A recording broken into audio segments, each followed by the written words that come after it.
Good afternoon. This is Alan Falcon, CEO of Cumulus Global. I want to thank you for joining us here today for our third Tuesday at 3 webcast series, our 2022 wrap-up.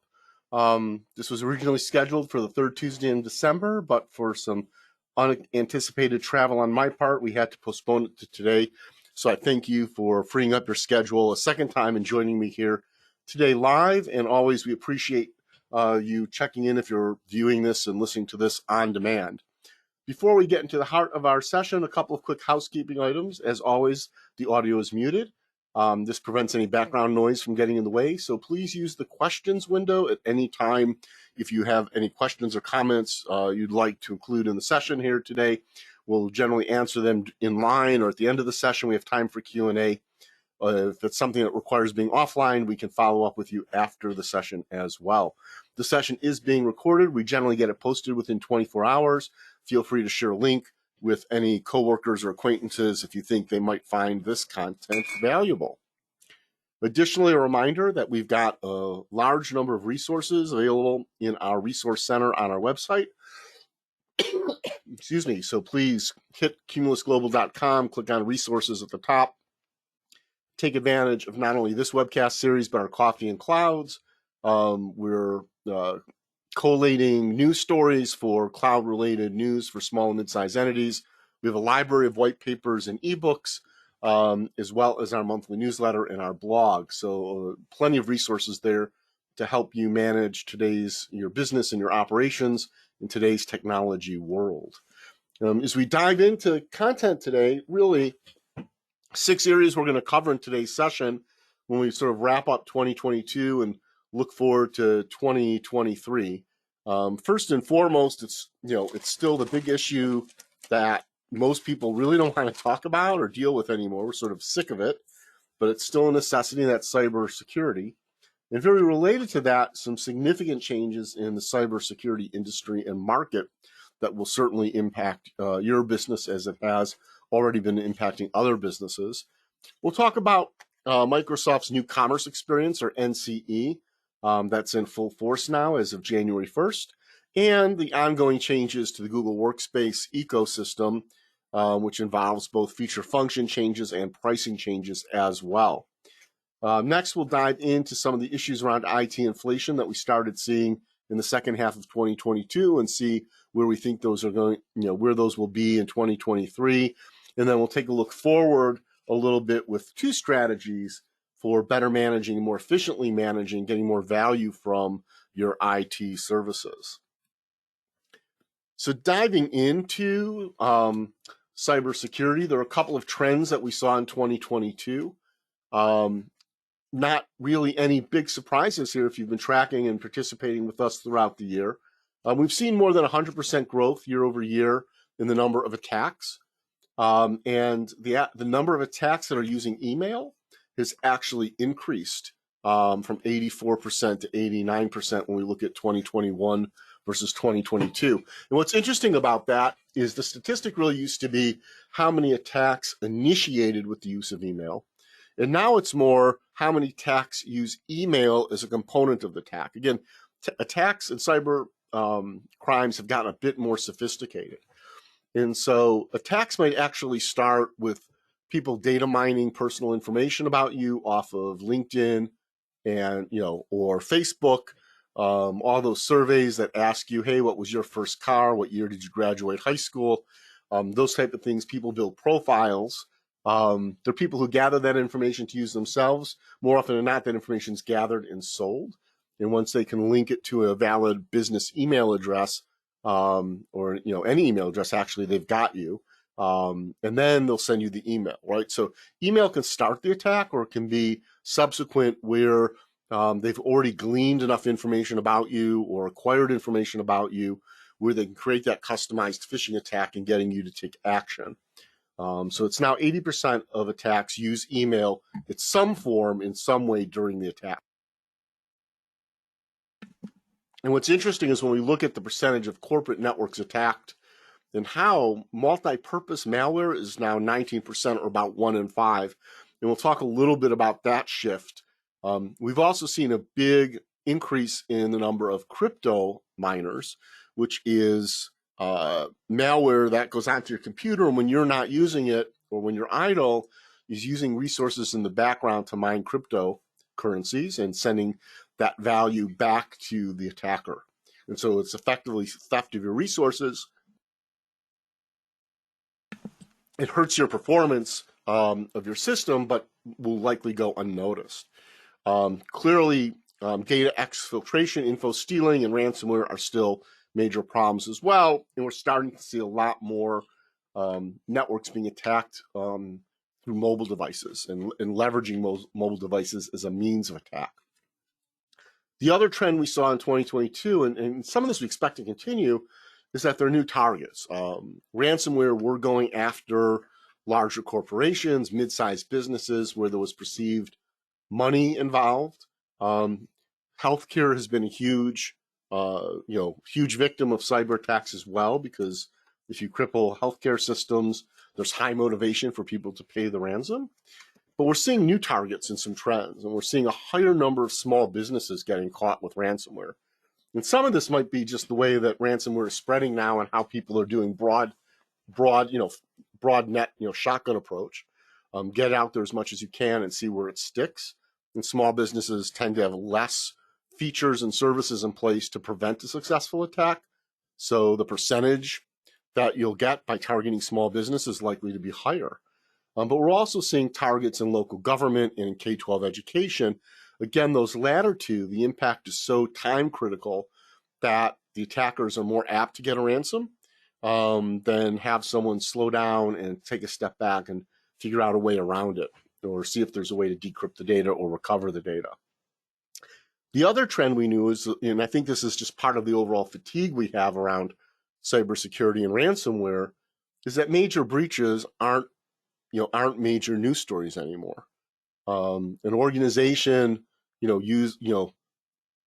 lets loose with 4 million identities. That used to be national news headlines, multiple stories on the CNN homepage, above the fold in the New York Times and the Wall Street Journal. Now you can, there's a breach of 40 million identities, and it's, this happened. It's almost an expectation. It's not news anymore. And what's discouraging about that is, one, we've become complacent in understanding the risk and the severity and how often these breaches are happening. But the other aspect is it indicates that it's the expectation, right? News is news is because it's out of the ordinary. It's something extraordinary in a good way or a bad way. That's the news. It's always your exception. And so if major breaches are now minor news, then we're coming to accept that this is normal. This is going to happen. It's just the way it is. There's nothing we can do about it. And it can really lead to a malaise about taking care to prevent and stop attacks. And we'll talk in a few minutes about other activities that are happening to, related to stopping these attacks. So other trends that we're seeing, ransomware is still the core of most attacks, meaning that the ultimate goal is to extort money and get the money from the victim. There are also ransomware gangs who still use ransomware, and they don't really care about you paying the ransom, other than it's creating demand for a specific cryptocurrency, which can cause fluctuations in the value and make their prior investments or prior ransoms that they've received even more valuable. But what we are seeing is, even though ransomware is still at the core of most attacks, a greater number of attacks now are actually multi-vector. And so someone gets into your environment, yep, they're ready to launch the ransomware for you, but before that, they might be watching what you're doing on the network, trying to scrape or key log grab usernames and passwords into other systems. This goes, someone gets into your corporate, your business network or a business system, and an employee logs into their bank during lunch.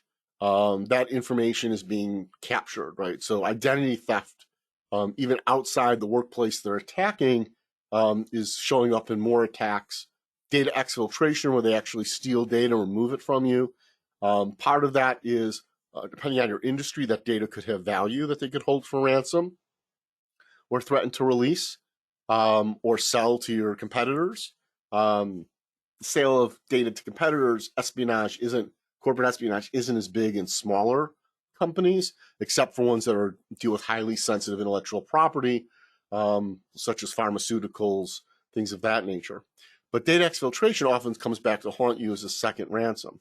And then obviously the ransomware is a component. So they'll break in, they'll sit in your network, they'll monitor what's going on, they'll know how to navigate your network, they'll steal the identities they can. Maybe they'll download data that they think you'll pay extra for, and then they'll launch the ransomware attack. And part of that data exfiltration might be used as quote unquote proof of life, so to speak, to prove that they actually have your data and it's outside of your system and you've lost it. And that makes it more complex.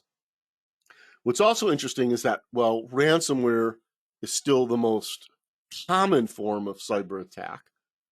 Business email compromise is definitely to become the most costly form of attack.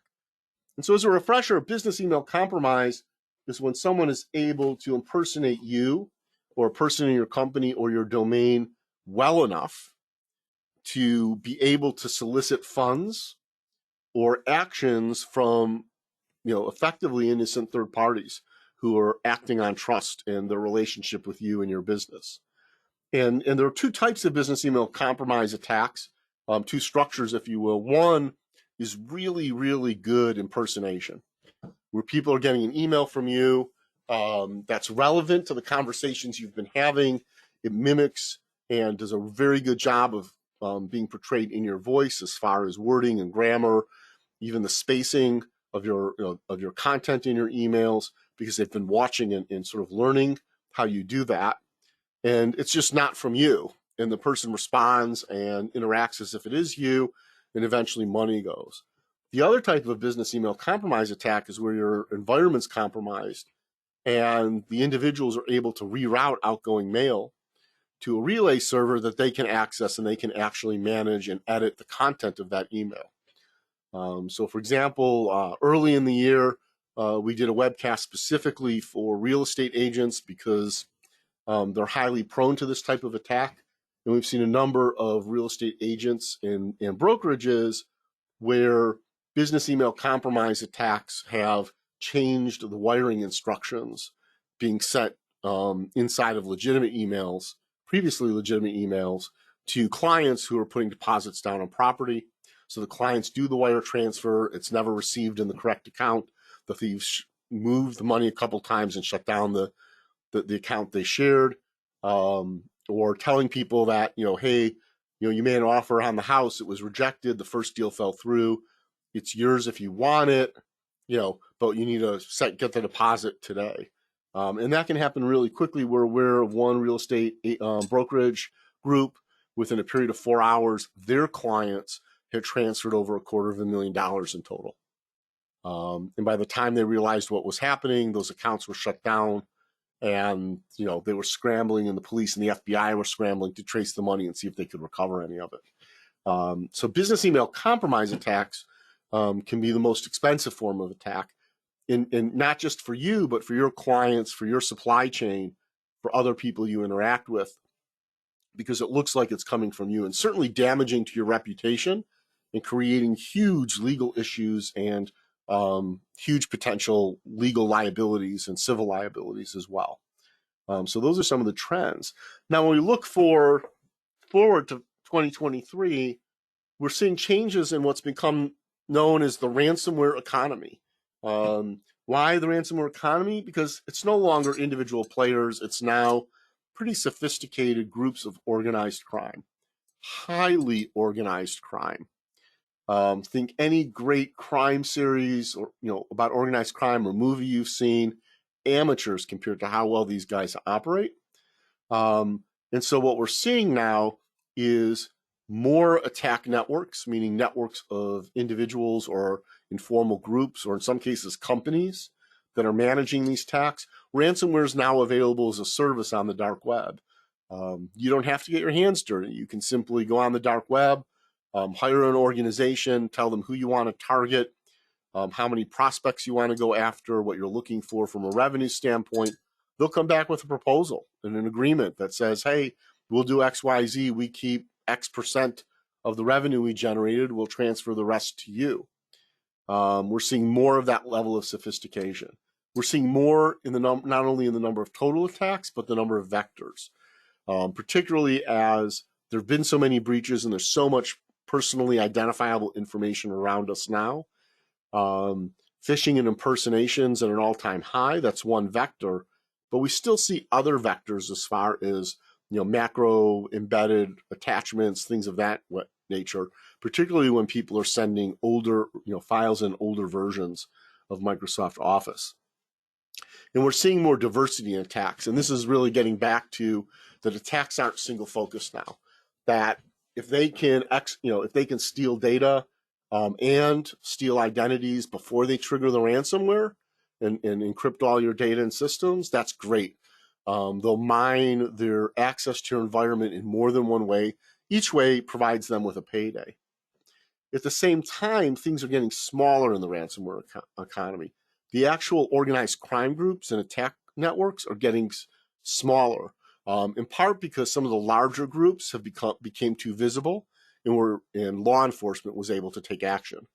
So the industry, I hate to use that term, the criminal industry, if you will, is now that you want an attack network, you want people working with you and helping you and collaborating, but you don't want it to be too big of a circle to put yourself at risk. And we're seeing smaller targets. Why?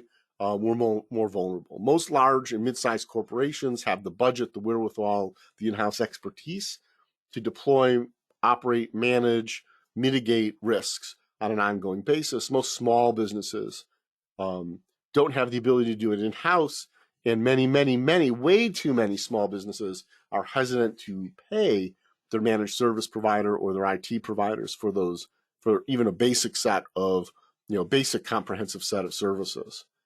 Another trend we're seeing is that cyber attacks have now reached the point where you've got attacks that are nation state organized.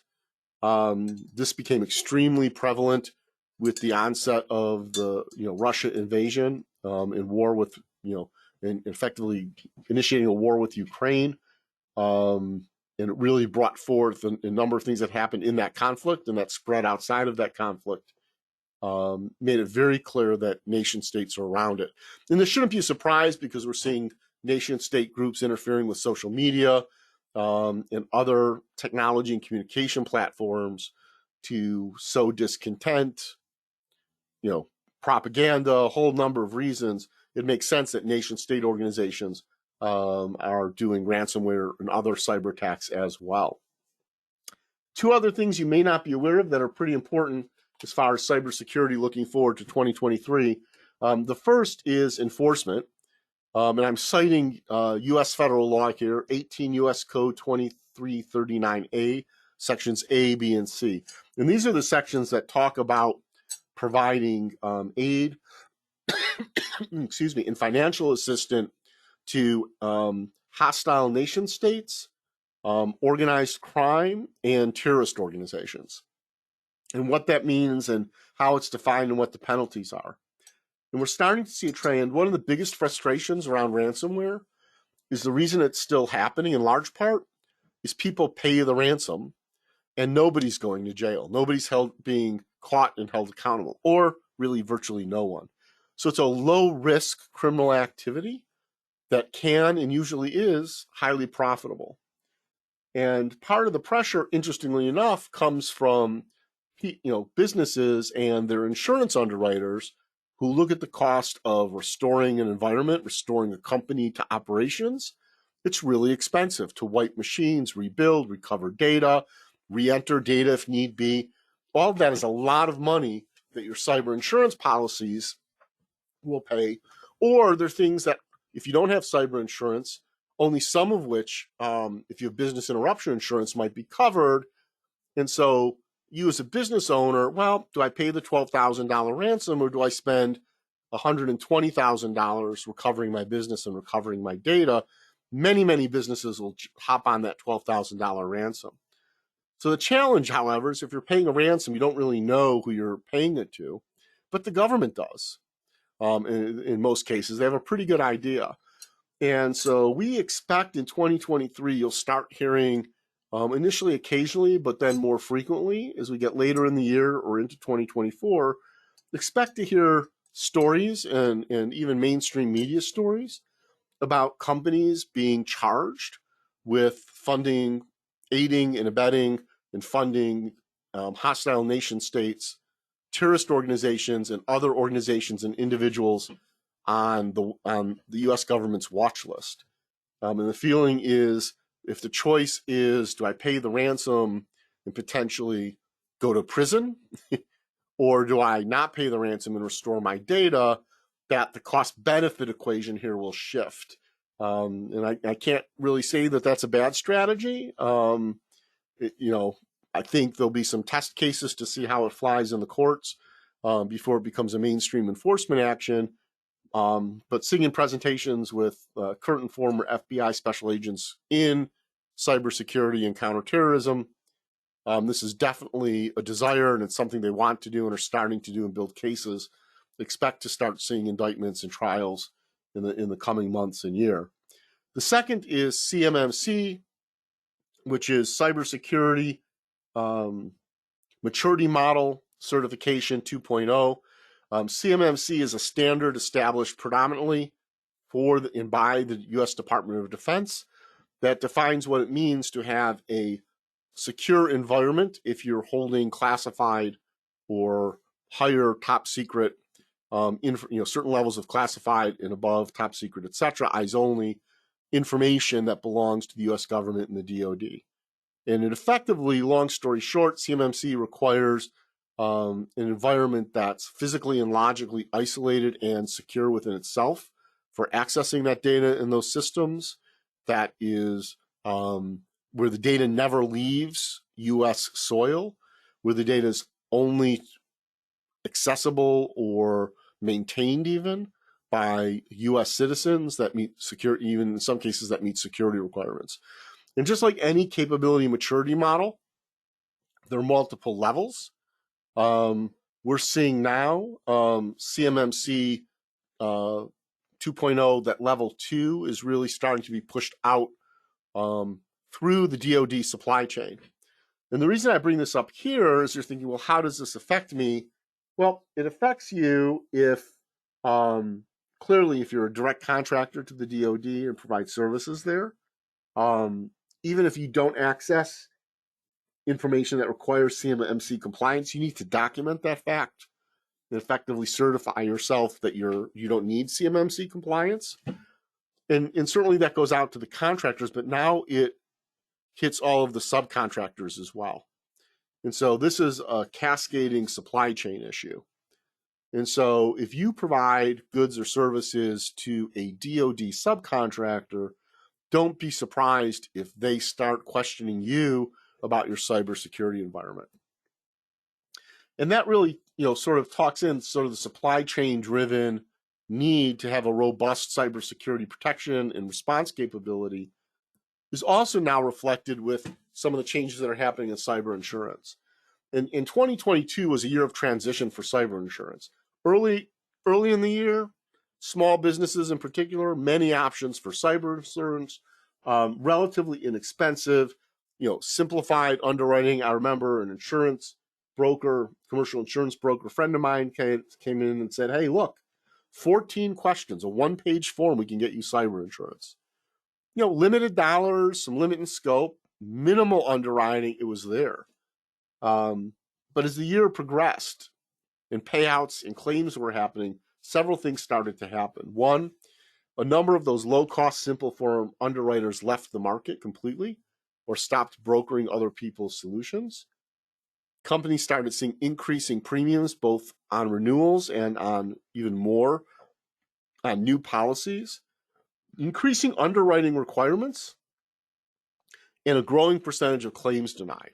So even though, some of those simple surveys would be, well, do you back up your data on a regular basis and verify the backups?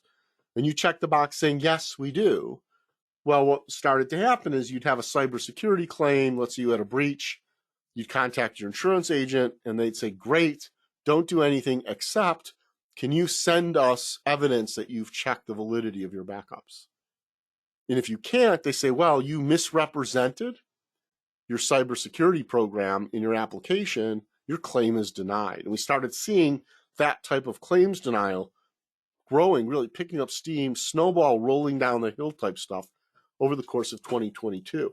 So as we look to 2023 and beyond, expect to continue to see higher premiums. Why?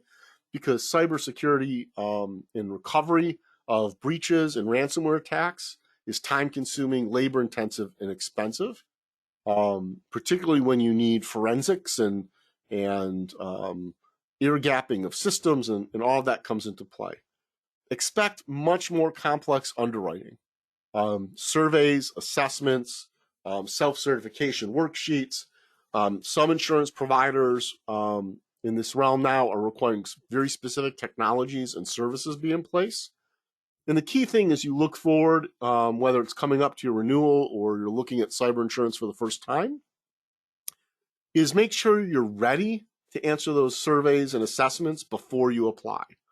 Why? Because of how insurers are handling companies that when they look at the surveys and the assessments and they come back, feel that they're underqualified for underwriting. And so they'll come back to you and say, hey, everything looks good except, hypothetically, here's an example, your security events aren't being monitored, collated, and responded to by a security operations center. You don't have a SOC and you don't have a predefined incident response plan. So your premium is either going to be 10 times normal, or you need to do XYZ specifically before we underwrite you. And that might actually be identifying specific vendors you need to work with or specific tools you needed to install. For example, right now, I'm aware of several underwriters that if you don't have managed detection and response on your end user devices, they will mandate a specific product. And it's a great product, don't get me wrong, but it's designed and priced for large corporations. For small business, it's extremely expensive, and there are actually much better systems that do well in small businesses for much less money. But if you're underqualified, the carrier comes back to you and says, if you don't do that, we're either going to jack up your premiums to a point where you can't afford it, or even worse, they're going to deny coverage. And the reason that denial is really awful and really important to avoid is right now in every cyber insurance policy application, the first question is, have you ever been denied coverage for a cybersecurity insurance policy? And so if you walk into the process and you're not ready, and even if they say we're denying you and come back when you're ready, you have to check that denial box on every future policy, and that will affect your insurability and your premiums for a significant amount of time. And so we see the change in complex underwriting, and really businesses need to understand what the core of what they need to have in place and operational and documented and verifiable before moving ahead with the application process. And that'll keep your rates manageable, and it'll keep you from being denied or being forced into technologies or solutions that are overkill or too expensive for your organization. The third big thing to look for in 2023 and beyond are supply chain mandates. And I like to call this, the Y2K effect, right? And it starts with the supply chain, right? So the big company needs to be Y2K compliant. They're big enough that the Security and Exchange Commission was looking at it and saying, could this hurt the viability of the company? So they make themselves compliant. The next thing they do is they go to everyone who sells them anything and says, is our supply chain good? Are you compliant? And can you show me that your supply chain is happening? So what we're starting to see now is companies, as part of their contractual process or as part of vendor onboarding, are starting to ask questions about cybersecurity programs, as I mentioned earlier, technologies and tools, procedures in place. They're now also asking about cyber insurance. Because if you're covered, then chances are you've put the basics in place to get your underwriting. So it's almost like, hey, I can ask these 10 questions, or I can ask this one question that implies those 10 and includes those in. So we expect more small, mid-sized businesses, our SMB base, will start getting questionnaires or being asked to self-certify around cybersecurity and cyber insurance in order to obtain the contract. So again, think ahead, be ahead of the game here, and you can have a competitive advantage. So next on our list is the Microsoft New Commerce Experience, also known as NCE. First and foremost, NCE was and is a price increase. And because of pushback on the price increase and some of the other terms and conditions imposed on Microsoft partners, Microsoft 3 times delayed the implementation of the final deadline for NCE. And that creates its own problems, but it's all manageable, right? And given that the vast majority of Microsoft business comes through partners, it was important for Microsoft to fix that. So let's talk about what New Commerce Experience is. For most of the subscription types in Office 365 and Microsoft 365, those prices have gone up. Prices have also gone up on a number of Azure services, and you now have different options in Azure that are enforced. So you have month-to-month, pay-as-you-go, and you've got now what they call reserved instance, which is a commitment of 1 year or 3 year to a service, and those come with early termination penalties. When we talk about annual commitments, Microsoft has always had annual commitment licensing, saying that for Microsoft and Office 365, that just means you had to have a tenant. Now, those commitments are actually the license count, and it's per subscription. And so as that transition to New Commerce Experience is happening, and really January 1st was the deadline where everyone should be on New Commerce Experience, you either have a new annual period or a co-term on that transition.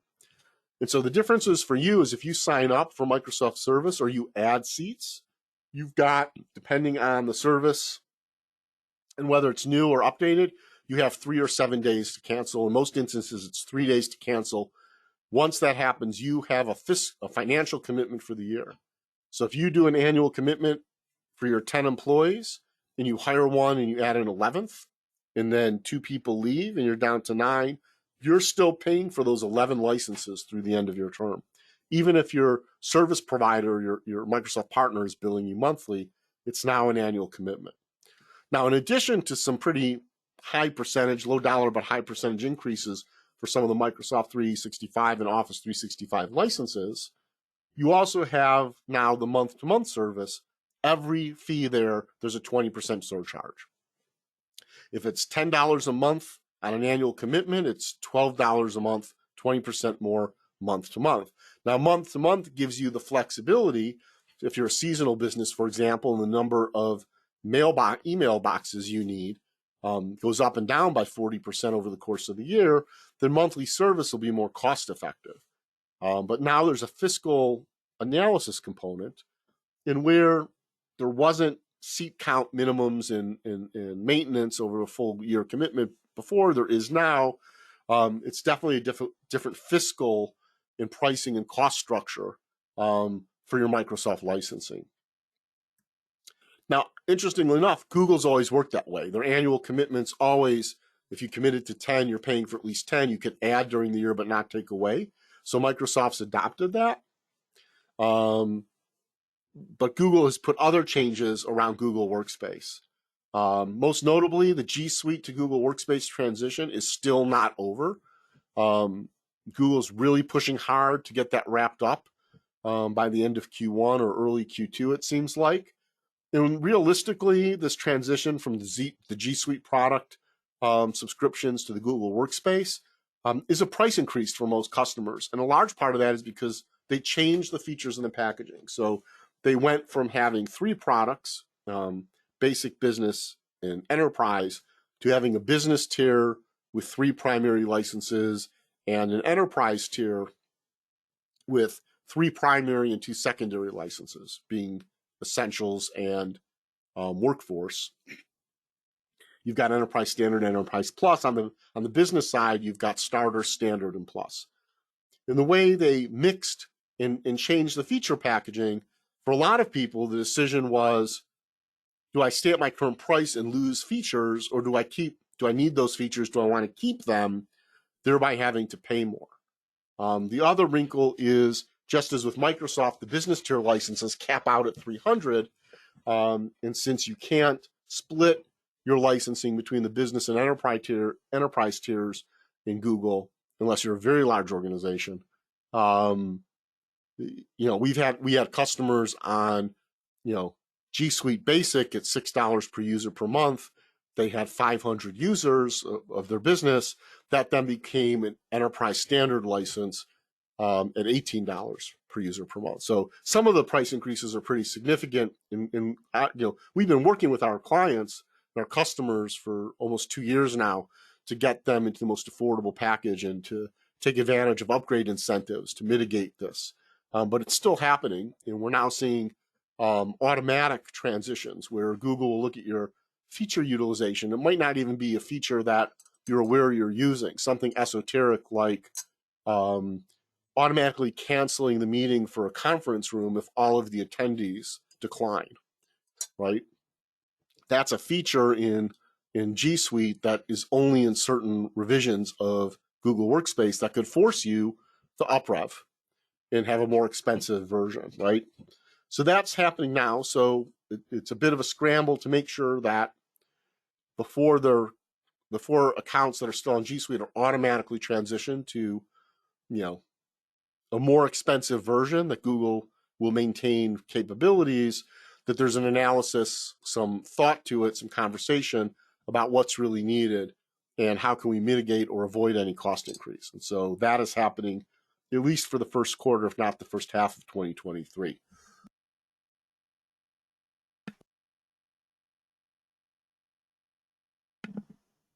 The next is nice. It's Google Archived User Licensing, or AULs.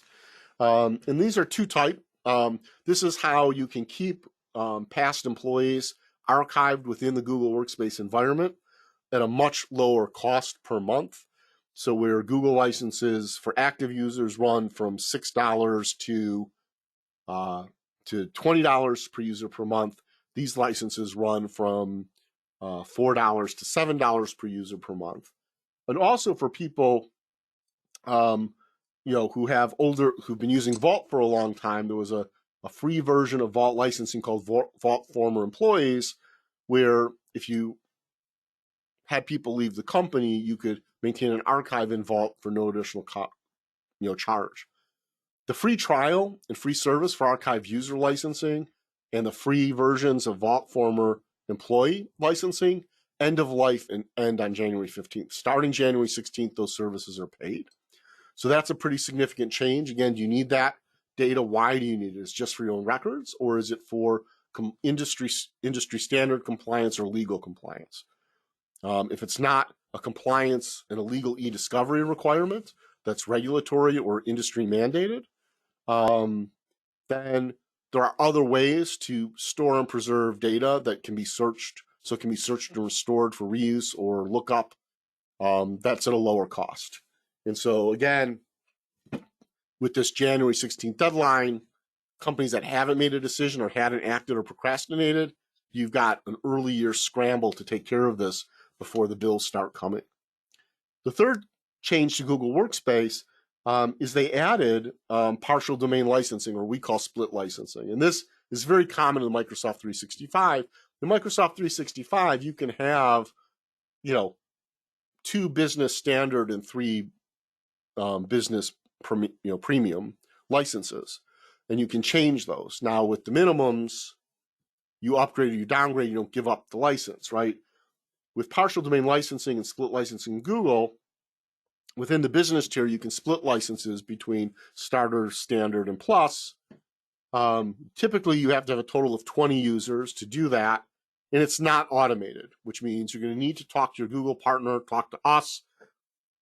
We actually have to submit a request to Google. It gets evaluated.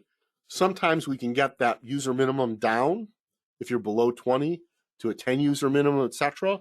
But it's all case by case basis.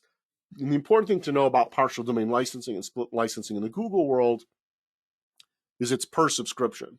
So if you start the year with 10 Google Workspace Business Standard licenses and 10 Google Workspace Business Plus licenses, and one of those users now has to have their data archived and needs Vault, you will not go from 10 and 10 to 9 and 11. You'll go from 10 and 10 to 10 to 11. When you upgrade that user, you will add the Enterprise Plus license, not replace the you'll add the Business Plus license, not replace the Business Standard license. And so that's a consideration. Again, requires planning and some strategy on your part if you're using the Google Workspace, working with Google partners like Cumulus Global to help you navigate that and to advocate for exceptions that we may be able to get to help you have a more cost-effective environment. Next topic I mentioned we're going to cover is IT inflation. And of course, I've talked about the price increases from Google and Microsoft. They're not the only ones who started increasing prices. And we've certainly seen price increases related to this hardware, the supply chain issues that really are, well, they're starting to ease. It's spurts and sputters. And we don't expect to see any softening of prices, just not as consistent or as predictable increases, but we still see prices going up. The current COVID situation in China is going to have effects on manufacturing and distribution, not just of completed products for companies that manufacture there like Lenovo, but for the chipsets and other components that might even be used for assembly in other countries. It doesn't, your computers might be assembled in Mexico, but if the chips and the memory and the boards are coming from China, you still have a supply chain issue.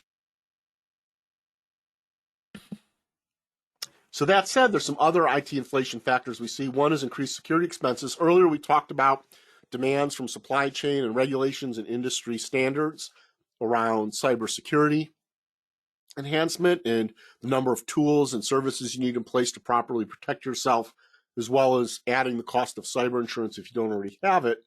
So you're going to see increased expenses around security for those best practice protections, your mandates, and your supply chain mandates. They'll be coming from your customers mandating you comply. We also see some IT inflation, and we'll call it the COVID residue. We won't get into the argument of whether COVID's behind us or with us, or it's normalized, or it's, whatever. The fact remains that COVID changed the way people work and their expectations. And so there's some additional costs around ongoing support for hybrid and remote workers. And we still see a lot of companies who are double paying or triple paying for identical services. So duplication of services is adding cost. And those costs will continue to increase unless you do your service consolidation review, go back and think about what services you don't need anymore. So 2 strategies looking forward that can help mitigate some of these cost increases and some of the impact. One is virtual desktop infrastructure. What that means is that your environment resides within a cloud and a secure network with secure servers and desktops, and you access via remote desktop either through a secure web connection or a dedicated, highly secure client. You can layer that over a VPN for additional security as well. And you have standard images with user profiles for file services and applications. So what that means is there's not really any computing happening on my laptop or my desktop computer. I go in, I log into this client, all the processing is happening in this highly centralized, highly secure environment, but it's not in the data closet down the hallway, it's up in the cloud, which means it's accessible not only for folks who are in office, but for folks who are working in a hybrid or remote fashion, and the user experience is identical. It's not different for people in office, out of office. Performance is identical for everyone across the organization. So what this can do for small businesses in a very practical way, it can reduce the number of systems you need. You probably won't need on-premise Active Directory servers. Your physical file servers can migrate to file services in the cloud, really take advantage of take advantage of Google Drive and shared drives, take advantage of OneDrive and SharePoint file services and Teams, which are generally underutilized by most customers using those platforms. You get scale of services about the number of active systems in your storage. So your cost is based on usage, not on anticipated need. When you buy a server, you're saying, well, how much storage am I needing over the next 3 to 5 years? you're paying for a lot of disk space you may never use. As a very simple example, that gets avoided when it's scalable, and you can increase and decrease your storage to meet those needs. It also gives you an extended life for your current desktops and laptops. Because you're not doing the processing locally, you only need enough capability to to run the client or to run the browser, display the information, accept the keyboard and the mouse input, the audio video input and output as well. And because of that, laptops, which might typically only have a 24 to really 40-month life cycle, can be extended out to 60 months. Desktops even, potentially even further. You can be lowering your hardware costs, your refresh cycle, etc., because you can manage the performance of the systems in the cloud, right? So if you bring in a new application that's processor intensive, you can put that on a processor heavy server in the cloud and pay for it as you need it, rather than going through and upgrading the 6 people in your finance department who are going to use that tool and getting them more robust laptops or workstations to handle it. And so by extending the life for current desktops and laptops and avoiding expensive hardware and software upgrades, you can actually change the fiscal management of your IT services. And so from a short-term, mid-term, long-term, there's advantages to going virtual desktop. Operationally, it improves operations as far as access and security. Cloud environments have built-in continuity, and you can enhance that to meet your needs. You're less likely to be out of business because of a localized incident, such as a fire, water main break, sprinkler head, falling off and flooding your office, power outages, things of that nature, because you can access your cloud environment anytime from anywhere.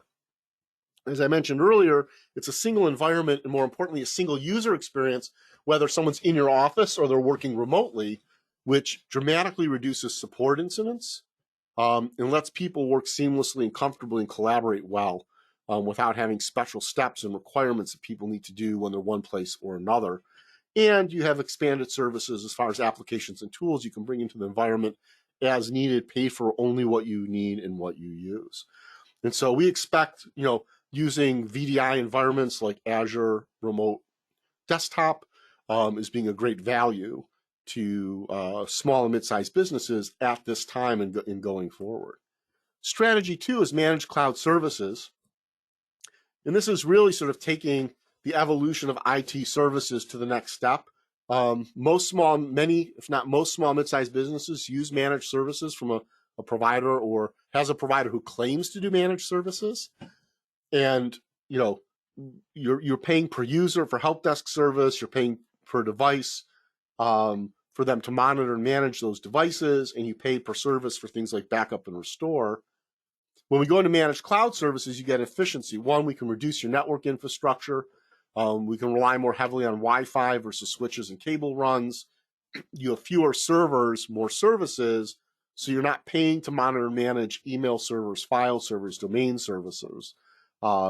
It's less expensive to provide business continuity and disaster recovery. You don't need separate servers and infrastructure for that. And many of your applications already have cloud versions or could be hosted and run in the cloud at least as efficiently. Some instances, obviously, clearly, if you're manufacturing your process control systems, generally most of that will need to be on-premise because you're controlling things on-premise. But even there's cloud backend, there's cloud integration that further offloads what you would have historically. So those efficiencies exist, and you get your client longevity, as we talked about early. Additionally, you switch to a consumption model where your pricing is based on users for your per user services at the domain level for things like DNS and certain security services, utilization of servers, storage, bandwidth in the cloud, and then infrastructure where, yes, you're still going to need a firewall router, you're still going to need a couple switches, you're still going to need wireless access points, you still need printers. All of that is still in play, but the fiscal benefit by not having as many servers and by it being consumption-based, where we can manage the scope of the environment, gives you a lot more flexibility and a lot more cost efficiency. And we offer 4 tiers of managed cloud services or cloud managed services. All of them come with our premium, unlimited premium services, which is service administration, co-management of your IT, and unlimited support for your application managers, any IT resources you have internally, and your end users. Our essentials tier also includes advanced threat protection for inbound emails. We talked about 89% of cyber attacks use email. You need advanced threat protection in place, as well as backup and recovery for your information that's in Microsoft 365 or Google Workspace. Add to that next-gen endpoint protection for your physical end user devices, administration of multi-factor authentication and local disk encryption, and remote monitoring and management of those end user devices, and you're at our basic level. So at this level, we're saying, hey, and this is our most popular level, we're saying, yep, and we're not just going to do what we did in the premium, which was cloud-focused. We're going to put in multi-factor authentication. Microsoft did a study and believes that 92% of cyber attacks can be stopped with multi-factor authentication when properly implemented, because because multi-factor authentication, if done properly, stops someone from being able to use compromised user identity. So even if they've got a username and password, they still can't get into the system or do anything. And local disk encryption is often the missing piece to make sure that all of your data is encrypted, not only when it's in motion between systems, but when it's at rest. And then remote monitoring and management lets us keep those end user devices healthy, push updates, and troubleshoot when things go wrong. Our best value is from a price feature function standpoint is our business tier, which takes everything that was in the basic tier and adds managed DNS and web protection. This will stop and help mitigate denial of service attacks. It'll filter data coming from websites. So if there's embedded malware in a video that you choose to watch, it gets stopped. Security awareness training so that your staff understands how their behavior adds risk, with also the honeypot where we'll send a message that looks real, but it's actually a phishing attack. If they click the link, they get educated on that they got caught and why and what they should be looking for going forward. User knowledge is a great preventative measure. We'll monitor your software as a service applications and systems for availability and any security alerts.